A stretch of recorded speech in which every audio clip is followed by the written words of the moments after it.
Okay, I would like to continue. We're here back in Ruin and Rebirth, and we are discussing the idea, continuing our discussion from both a historical and a halachic perspective of political violence, right? Of terrorism, of collective punishment. So just a very, very brief recap of what we saw last week, and I would like to pick it up from here and go further. But we saw that actually the source for this whole topic comes from the Parsha of last week, Parshas Vayishlach, when Shimon and Levi are arguably the first terrorists that in history.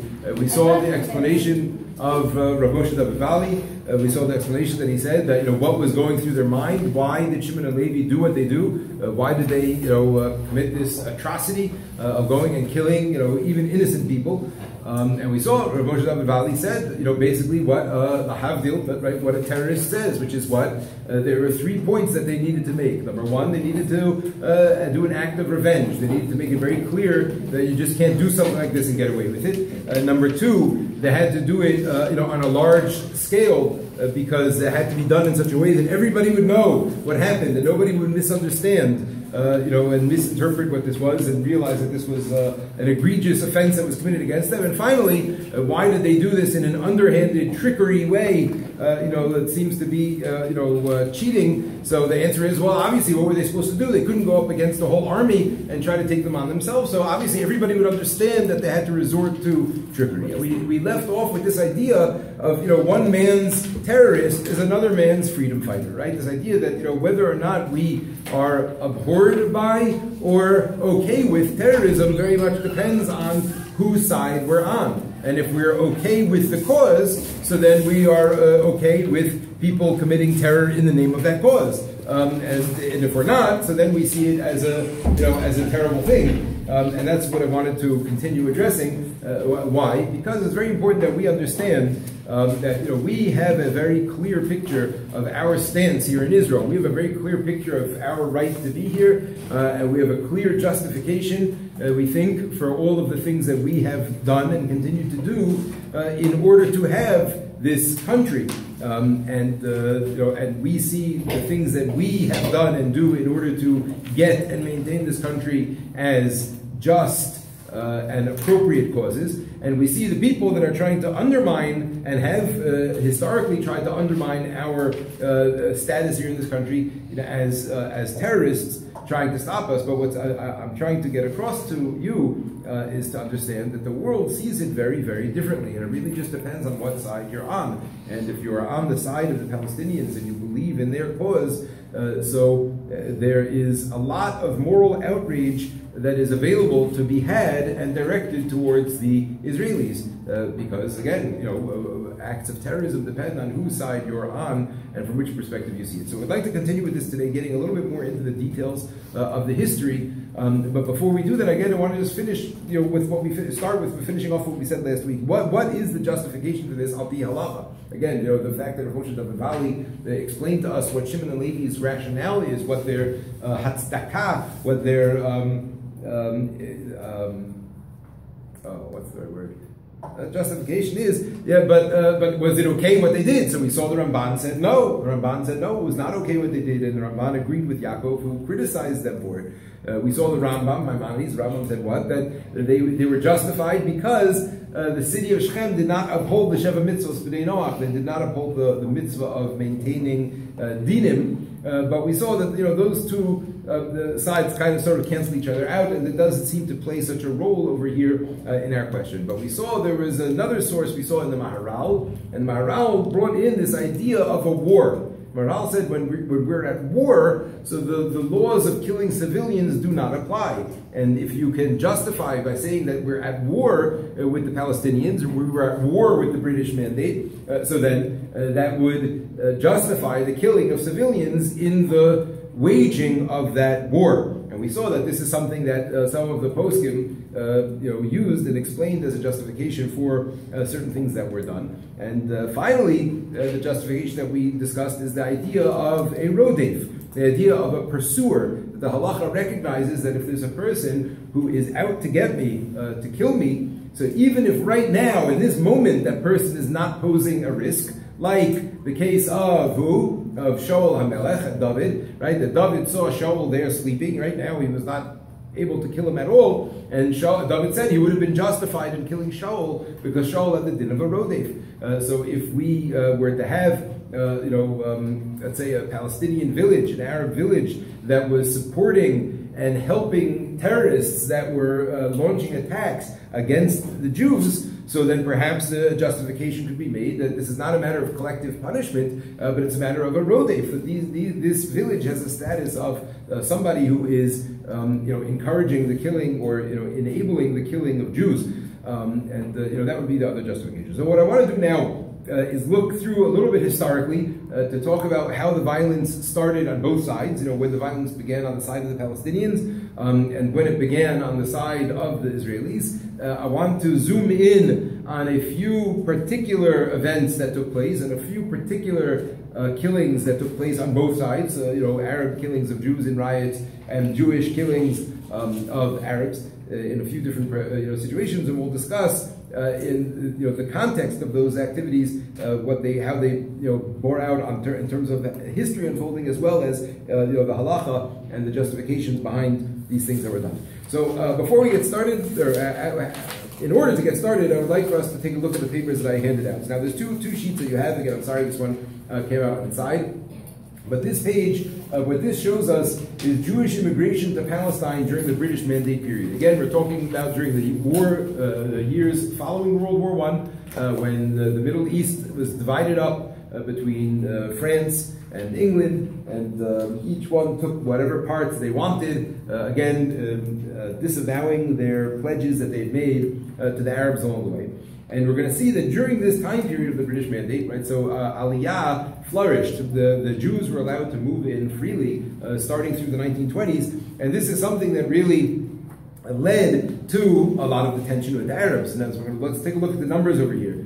So it goes back into the 1800s, where we see the percentage of Jewish population is only a couple of thousand people. Right? In the 1860s, 1850s, there were about 13,000 people there, Jews, making up 5% of the population. Heading into World War I, 1914, so we make up 13% of the population, right? We're a very, very small percentage of the people that are here in Israel. But you're going to see what happens now following World War I and the Treaty of Versailles, starting in 1919. So Aliyah takes off, and the numbers increase dramatically every year. You see it goes from 85,000, 57,000, 65,000 to 93,000. Already in 1924, 113,000. In 1931, 175. And it doubles in 1936 to 370,000. Right? And you see the numbers of Jews relative to the Arab population is growing and growing, up until 1948, where Jews make up a solid third of the entire population. Right? In 1948, when the state of Israel was declared, we were still outnumbered here in Israel 2-to-1 by Arabs to Jews as far as the population is concerned. Now, what I want you to take a look at now at table number 2, and this shows us a very interesting perspective, again, historically, where were these Jews coming from? Right? And we mentioned, this time period, the time period between the wars, was a time of great persecution and upheaval in Eastern Europe. There's a time that many, maybe of your grandparents or great-grandparents moved from Eastern Europe into America, to England, to other places around the map. And of course, Jewish immigration to Palestine at that time was something that was very much pushed. So let's just take a look at this. This is a table showing from the different countries what percentage of the Jewish immigration came from those various countries. So in 1922 to 1929, it's again immediately following World War I. So we see coming from Poland, coming from Russia. As we mentioned, those were the two places where the Jews were really being persecuted very extensively. But you see that in Germany there was not yet significant aliyah. In other words, the situation for the Jews throughout the 20s in Germany did not really get to be so terrible until what year? What year was Hitler elected to power? Anybody know? What do you say? 1933. Excellent. He tried the first time in 1923. He tried to overthrow the government in 1923, and he was arrested and put into prison. A number of Nazis were killed during that uprising, and that ended up becoming something in Nazi culture, almost a religious event. But he was put in jail, and it took him another 10 years until 1933 when he came back, and rose to power. Then, so you see already, take a look on the chart. So by 1936, already, a quarter of the Jews coming to Israel now are already coming from Germany. By 1937, it's already a third. And take a look, by 1938, right, is already when things are starting to get bad. The Nuremberg law is already in place, etc. Happening in Germany, and you see it goes from 52 to 58, right? Mass emigration from Germany coming into Israel. But you see throughout that time period, Poland, had a steady flow of Jews going. Some of the other countries that were there, Romania, Lithuania, etc. But what we see happening, again, just by the numbers, is the Jewish persecution in Europe picking up, and with that, mass numbers of Jews leaving and fleeing to Palestine, fleeing to Israel, and of course, as a result, the Palestinians are getting very upset, and they feel, again, a number of things. They feel that their nationalistic aspirations and hopes that were nurtured and encouraged during World War I are gone. They don't have any of their own countries, any of their own states. They don't have any of their kingdoms. Any of these things are gone. They see in Palestine, they see Jewish people flooding in, and the Jewish people that are coming, and they were not just like, moving in. They were moving in and creating infrastructure, creating all sorts of organizations. We may have mentioned they started the Hebrew University during this time period. The Jewish people were coming in and fulfilling a Zionist dream. It wasn't just a matter of running away from Eastern Europe and finding a safe place. It was running to Israel, trying to create and set up the state of Israel. So you have to appreciate from the perspective of the Arabs who were here. You have Palestinians, Arabs who were here, living for generations,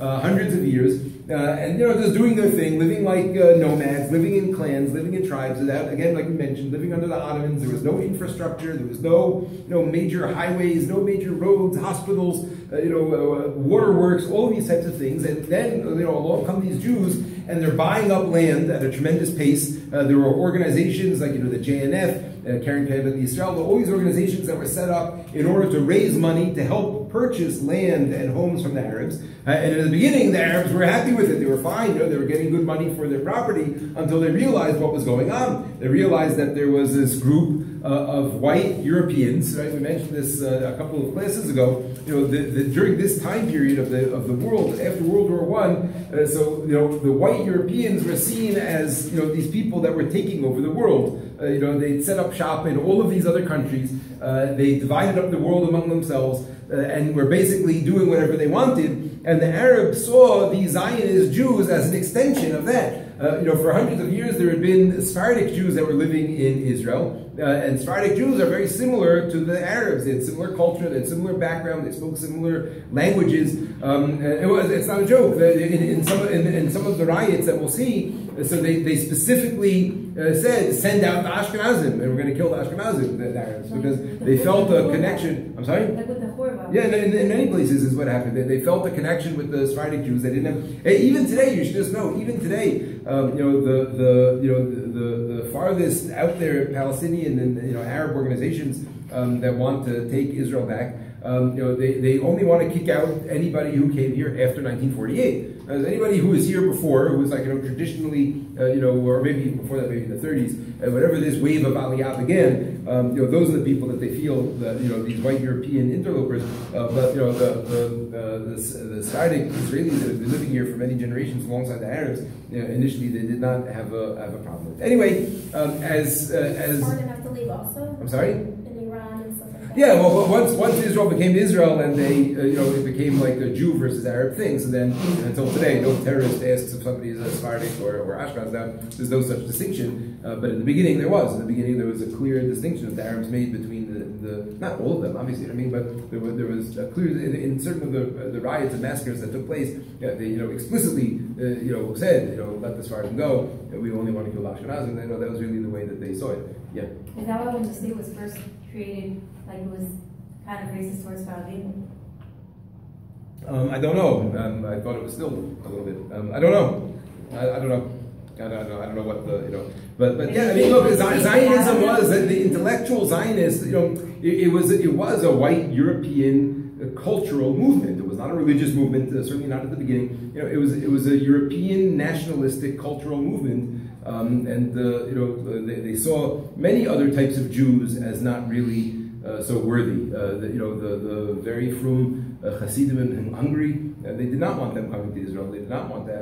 That's the whole story. We'll get to when we get to the Holocaust. There were elements of the Zionist Party that were, in a sense, complicit with the murder of Jews in the Holocaust, because they wanted the right type of Jew to come to Israel, not just like any Jew to come. And we all know the story about the Yemenite Jews when they came here, that they took their kids away and these types of things. They definitely were serious about that. Anyway, so with all of this immigration and Jews coming to Israel, so the Arabs started to get upset, and when they get upset, so they kill Jews and riot, and that's what began to happen. So what you have over here on the next page, the several pages stapled together. So this is years and years worth of Arab and Jewish violence, both at each other and at the British, which we're going to speak about in a few minutes how it ended up happening. But you have here dozens and dozens of attacks, some large, some small, and like I said, we're going to zoom in on a few of them in order to understand a little bit of what they are. But basically, the beginning of Arab-Israeli violence is considered to begin in March, April of 1920. This is really the first time that officially there were Jews that were murdered, and then Arabs that were murdered in response, specifically because of Zionism, specifically because Aliyah was happening and the tensions were heating up. In other words, whatever happened throughout over the years before this time period, a Jew killing an Arab or an Arab killing a Jew was considered to be criminal, not political in nature. But from this time is when the political violence of the Palestinians began. And the 1920s saw, the early 20s saw a number of riots that killed, a large number of Jews during that time period. Now, the Jews had some form of protection. There was something called the Haganah, which eventually is what's going to turn into Tzahal, into the Israeli army. And the Haganah was, an armed military force, or organized force, which again, also, this is something that terrified the Arabs. That the Jews were very organized. What happened was that in World War I, the British had organized the Jewish Legion. Thank you so much. The Jewish Legion was, a group of Jewish soldiers that were in Palestine. There were, like you mentioned, over 10,000 Jews that were there then. So there was a troop of Jews that were trained by the British to be soldiers. Now that was the beginning of the Haganah. Those people that had military training. So those are the people that began creating like this, shell of a protective unit to try to protect the Jews from the attacks by the Arabs. The first major riots that took place were in August of 1929. It says here the Palestine riots, sometimes it's called the Jerusalem riots. They began in Yerushalayim, but they really spread to the whole country. And as you can see from the numbers, this was like the first really significant, large-scale mass attacks with mass casualties that took place. And this is the first one that I would like to zoom into in order to understand why this happened and how it happened. If you got one without a staple, sometimes they get stapled together. I have, if you didn't get the whole So I would like to explain why this happened, because it's incredible. It's an incredible thing what set off these riots, and it's incredible how exactly it relates to what's going on today. So we have to take a step back for a moment and address the concept of the status quo. Has anybody ever heard that term used before with reference to Jerusalem and the old city, the Temple Mount? Has anybody ever heard this word, the status quo? Okay, this is an incredibly important concept to be familiar with. This is in the news today. Today this is in the news. Why? Because Donald Trump, President-elect of the United States of America, has just selected his new ambassador to Israel. The ambassador has vowed, and Donald Trump said this during the campaign as well, that they're going to be moving the capital of Israel, recognizing the capital not in Tel Aviv, but in Jerusalem. Because right now, as of now, officially the capital of Israel is Tel Aviv. Right? Because officially, half of Jerusalem does not belong to us as far as the world is concerned, and certainly East Jerusalem, where the old city is, does not legally belong to Israel. And Israel, for many, many years, has lobbied America to recognize that Jerusalem is the capital of Israel. Not only that, but there's a congressional bill passed in Congress that says that America should recognize Jerusalem as the capital, but the president has always refused to sign that bill. So now the assumption is that Donald Trump will sign it. However, what did the Palestinians respond today? In this mamish today, they put out a statement. Saeb Akarat, he was the head of the Palestinian PLO.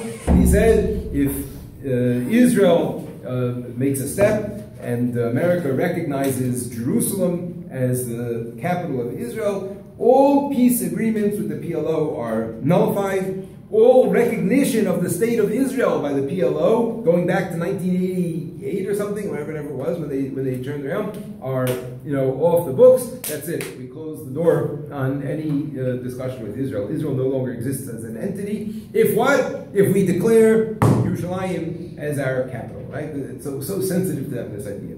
So the very first riot that ever took place in Yerushalayim happened over this idea called the status quo. Now, what is the status quo? The status quo is an idea that was in place, going back to the Ottomans, going back to the time that the Temple Mount, Har HaBayit, what we call Har HaBayit, which is the holiest place in Judaism. All of our tefillos mention it every single day. Obviously, we all know this, right? We daven, our benching, every prayer, every tefillah, every yontif, revolves around coming back to Israel, coming back to Yerushalayim, and recognizing Yerushalayim as our home. However, I'm sure we've all heard that it's one of the holy sites in Islam, also the third holiest site apparently, in Islam, and it has always been accepted and understood that the Temple Mount is under the control of the Muslims, and that Jews have no right to do anything on Har HaBayit, and anything that we do, from a politician going up onto Har HaBayit, which took place many years ago and started off the Second Intifada, or like we're going to talk about in a second, anything that we do that disrupts the status quo, or that gives any impression that we're disrupting the status quo, they go crazy. The Arabs go crazy. And that's what happened, this whole knife intifada that happened last year when all the stabbing, that was all because there were rumors that Israel was changing the rules of davening up on the Temple Mount, and anything that touches the status quo, they use as an excuse to riot and to go crazy. Now, during this time, there was a man who was the Grand Mufti of Jerusalem, which means like the head religious leader of Jerusalem, and this is a thoroughly evil man. A thoroughly evil man. What's his name? Haj Husseini, I think was his last name. Who? Haj Amin. Yeah, but I think Husseini is his last name. Amin. I forgot his last name. I'll look it up. I forgot his last name. But he was a very evil man, and he saw all of these types of things that were going on as a means to increase his own personal power and clout, and he was like one of the main people involved in whipping up the Arabs into a frenzy, and getting these the masses of farmers and shepherds who were like dumb, illiterate, not educated people, and to tell them, oh, the Jews are coming, they're messing with the Temple Mount, and go out and kill the Jews. He was Amin El-Husseini. Al-Hussein, that was his name. There's a famous picture of him sitting together with Hitler in Berlin. He was a very close ally with the Nazis. We'll talk more about him maybe in the future. But he was one of the main instigators, one of the main people, really one of the people who was responsible for a lot of the tzaros that exist today between the Jews and Palestinians because of his quest for just making himself more powerful. Anyway, what happened was like this. It was Yom Kippur in 1929, August 1929, Yom Kippur. And again, this is under the British mandate, was during that time period. And at the Kotel, there were Jews davening on Yom Kippur. And they had brought with them a mechitza so that men and women could daven together, right? They brought with them like a mechitza, like you have in a shul, just like a wooden wall with wheels on it, let's say, and a curtain, something like that. A couple of mechitzas that they brought with them in order to daven properly at the Kotel. It was Yom Kippur afternoon, like mincha time. And it happened to be that there was a British commander or somebody that was there touring the area at the time. And he saw this and he asked or something, he pointed out, he asked something about it. There was some, and somebody explained to him, oh, it's just like a wall so that men and women can pray together. And there was a group of Arab of Muslim clerics that were there, people that were there, and they heard what was going on. They said, no, take it down immediately. They have to take it down immediately. What are they doing? Trying to build construction at the wall. It's disrupting the status quo. As I said, disrupting the status quo, that there was a machitza there, right? Like any machitza that you would carry with him. So they went down, and they told the Jews, whatever it was, the British people went down there, they told the Jews to remove it immediately, and the Gabbai who was there at the time said, soon, we're going to do it soon, and then in the end they didn't take it down in the time that they thought they were going to, and the Arabs rioted. That's really what happened. It was the very first riot in Yerushalayim that happened as a result of this ridiculous notion called the status quo, which has been and remains to be. It's like almost like a blood libel. It's like the same idea as a blood libel. What? When did it happen? 1929, August 1929. It's the same idea as a blood libel. It's something like completely ridiculous, completely crazy. There's no kernel of truth to it whatsoever. But they just need to say the words, and it whips everybody up into a frenzy. And I'm telling you, until today, Arab media, Palestinian media, Palestinian TV, and all of these things, they have all sorts of things about how Israel's secretly trying to change the status quo. I'm not even talking about in English. Like you look on Al Jazeera. I remember looking into this last year. You look on Al Jazeera in English, and there's all these videos about how Israel's trying to change the status quo, and it quotes all these radical right-wing settler people who have nothing to do with the government, who said a quote like, yes, we're taking the temple back this year, these types of things, and it literally leads to people being killed, because it gets everybody whipped up into a frenzy. Now, I'll just tell you something on the side, a hashkafic idea about this, which I don't know if I had this thought, or if somebody shared this thought with me, but it was extremely, extremely powerful. And that is, that really they're right. Really, they're right.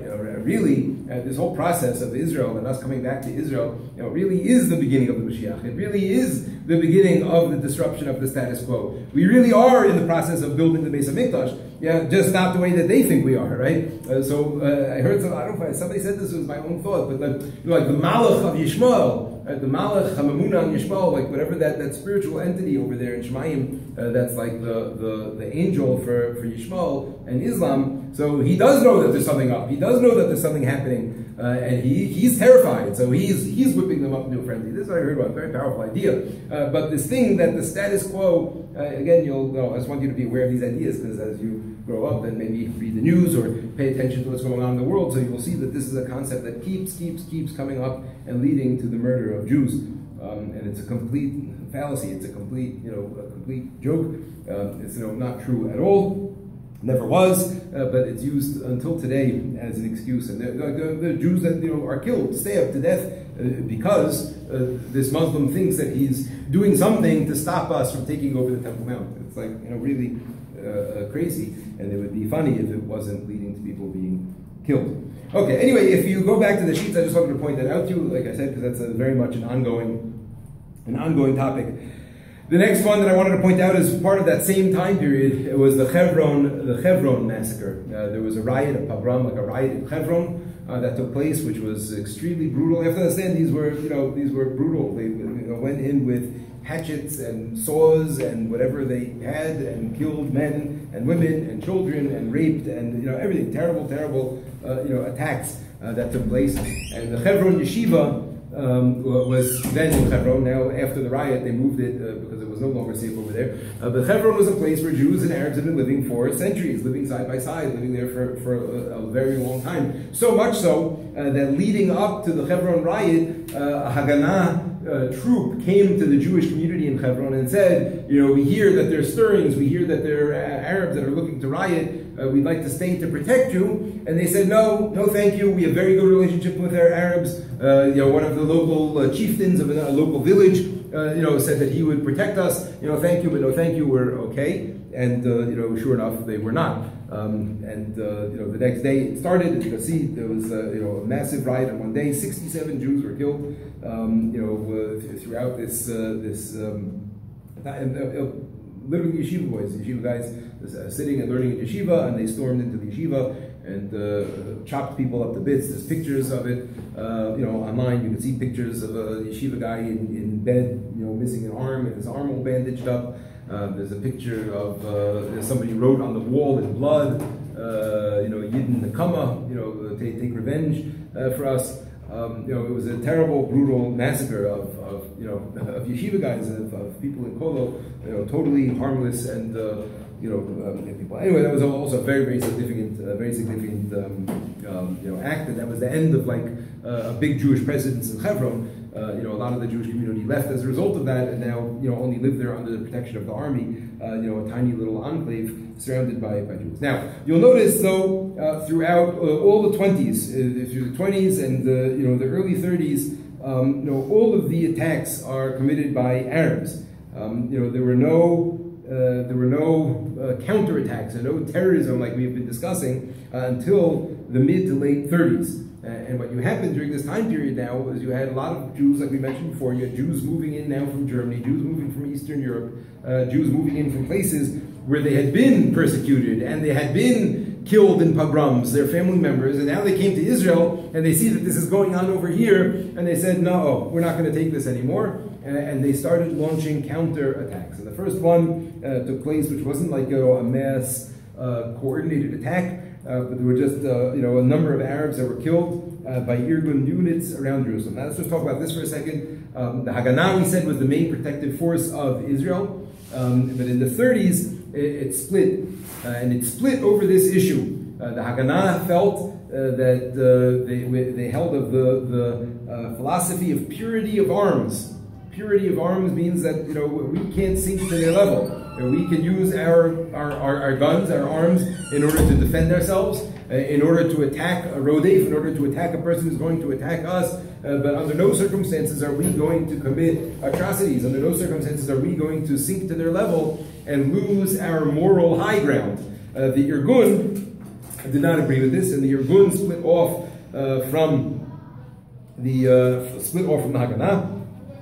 It followed the philosophy of a man named Zev Jabotinsky, if you ever heard of his name, Zev Jabotinsky. This is what they call the philosophy of revisionist Zionism. And he believed in arms. He believed that it's not going to happen, the Jewish state is not going to happen without a violent resistance, both against the British and against the Arabs. And this group called the Irgun split off, and they believed in violence. They believed in committing violent attacks against both the British and the Arabs, in kidnappings, in torturing, in murder. In fact, for some, even the Irgun was not strong enough, was not right-wing enough. For example, during World War II, once the war officially began, so the Irgun called a truce with the British. Right, here were the British fighting the Germans and saving Jews in concentration camps, and I'm going to go and kill British soldiers over here. So the Irgun, agreeing with the Haganah, felt it was not appropriate to attack the British throughout World War II, but they had a break-off group called Lechi, Lamed Chet Yud, Lechi, and they were even more militant, and they were even more, radical. Many people from the Lechi units were people that had escaped the Holocaust. You had people who were running away now from German persecution or persecution in Poland and coming to Israel, and they heard none of this. They wouldn't hear any truce, no peace with the British, and these were mamish terrorists in every sense of the word, what you and I would call terrorists, killing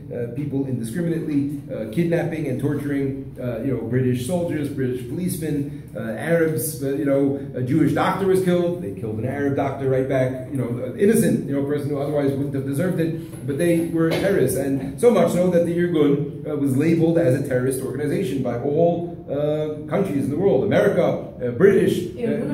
Irgun. Even the Irgun was a and you've heard of Menachem Begin. Menachem Begin became Prime Minister of Israel, for a period of time, he was a terrorist, a wanted terrorist in the world, involved in, again, murders and kidnappings and all sorts of things that you and I would, associate with ISIS and who knows what, Al Qaeda. These are people that were doing it, and it affected and still affects, which we'll speak about, Israel's moral standing in the world and people's perspective of Israel. I'll never forget. At some point, I was in high school. I remember, and I don't remember exactly what the debate was, what it was, but there was somebody, a Syrian diplomat in the UN, and he pulled out an official poster, a wanted poster of Menachem Begin from when Begin, he was now the Prime Minister of Israel, but he was holding a wanted poster, an international wanted poster, saying this man's a terrorist, and you're telling me, you're lecturing me on supporting terrorism, supporting Hezbollah, when this man is a convicted terrorist wanted by the world, and now he's the Prime Minister of that country. So it's important to understand that we're not talking about a fringe group of radicals. We're talking about people that ended up in the mainstream, right? Zev Jabotinsky, there's streets named after him. There's things named after him. Right? We're talking about people that became and are still considered to be very important people, famous people, in integral parts of the founding of the State of Israel. And a lot of this was founded on blood. Now I want to zoom in on two more events that took place, two more very, very formative events that took place during this time period. We're fast forwarding through the 30s now. You see the 30s were extremely violent by the Jews. Many, many acts of terrorism that were committed during that time. I want to zoom into July 22nd, 1946. 1946. This is already after World War II. Already after World War II.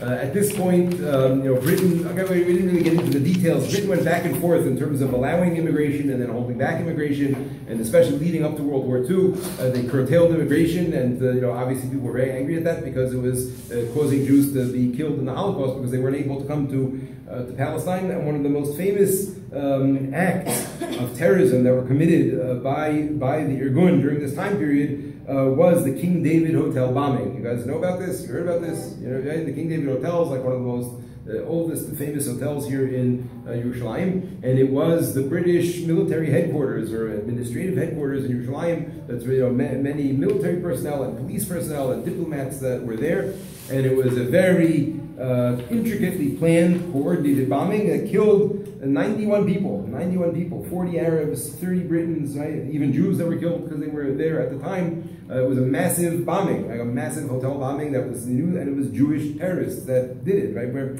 so not used to this. We're so not used to turning on the radio or turning on the, opening up a website, CNN, and we hear of a terrorist attack against somebody. So we're one person we're sure it's not, is a religious Jew. Right? We never hear that, but in that time period, it was not like that at all. You have to appreciate what was going on in England, and even until this day, right? There are many, many British people that were killed by Jews, killed, tortured, kidnapped, all sorts of things. And until today, there are many people in England that hang on to that memory. They hang on to the memory of Jewish terrorists having committed these terrible acts and terrible atrocities against their father, their brother, their son, their whoever. England was losing many, many soldiers in Palestine during this time period. I think I mentioned to you, they had more soldiers in Palestine than in the entire domain of India. Right? India is a massive, massive country, and they had more people here just trying to deal, with the Jews and the Arabs and that. Okay, so the King David Hotel bombing was major, and these were major.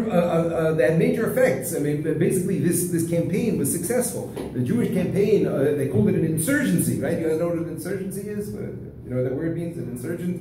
An insurgency is like what America is facing in Afghanistan and these types of places where you have an indigenous population, you have people that live there that are fighting a war against you for their freedom, right? That's what it is, and that's what was going on. And leading up to 1948, you can see a tremendous amount of British were killed, and it eventually wore down their resolve. And this was, the main reason that they left Palestine was because they just couldn't stay here anymore. It was too costly for them. Meaning, it was a successful terrorist campaign. And I want you to appreciate that, right? Israel was built and founded on a successful terrorist campaign of killing the occupying army until they decided to just leave. They'd had enough. It wore down the resolve of the British people that you had all the British citizens going to their representatives and saying, what are you doing there? Get out of there already, right? Think about Vietnam, think about Afghanistan for America. I don't know what you guys know, what your frame of reference is, right? But so many people were being killed in Afghanistan that Obama said, okay, that's it. We're pulling out. We can't take this anymore. That's exactly what happened in Israel. Obviously there was a lot of political pressure and there was a lot of other things that were going on at the same time. But the largest, most probably important, impactful factor was this relentless terrorist campaign by the Jews against the British that warred and the Arabs. I'm saying against both of them and by both of them against each other. Okay, the next thing I want to zoom in on now, if you look at this list, so once it gets to 1948, so then there's a huge list of things that took place, right? Throughout March 1948, that's like during the war. So there were many attacks, many events that took place during this time period that again are still really reverberating until today. And the one that I want to zoom in is April 9th, 1948. April 9th, 1948. It's called the Deir Yassin Massacre. You see that over there? The Deir Yassin Massacre? April 9th, 1948. So what this is a terrible story. Very, very terrible, shocking, upsetting, disturbing story. And the story is like this. We have the main road, the Kvish Echad, what we call today, which is the main Jerusalem-Tel Aviv highway.